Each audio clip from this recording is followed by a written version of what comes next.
इथं वडापाव खाण्यासाठी ना अक्षरशः मला आज तर 15-20 मिनिटाचा वेट करावा लागला हो. खूप एवढी गर्दी होती. मी आले होते वाकडमध्ये समर्थ वडेवाले यांच्या इकडे आणि इथला वडापाव, मूग डाळीची भजी खूप टेस्टी असतात आणि प्रत्येक वेळी जर कधी मला वाटलं समोसा वगैरे खायचा आहे तर मी इकडेच येत असते आणि नेमकंच आज मी आले होते. पण इकडे ना गर्दी एवढी होती की इथले वडापाव, समोसा जे बनवलेलं होतं ते सगळं संपले होते आणि त्यामुळे मग ते बनवत होते आणि थोडा वेळ ते फ्राय करायला वेळ होता.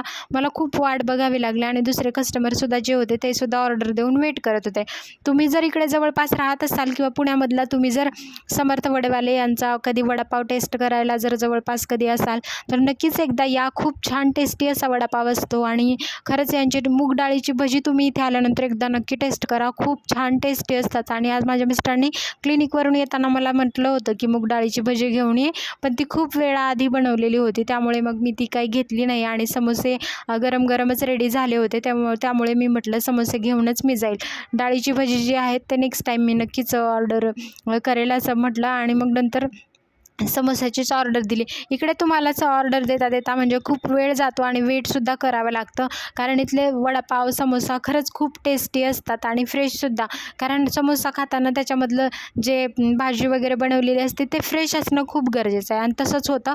म्हणून मी आता माझी गरम गरम ऑर्डर घेऊन निघाले होते घरी जाण्यासाठी. भेटूयात पुढच्या व्हिडिओमध्ये. धन्यवाद.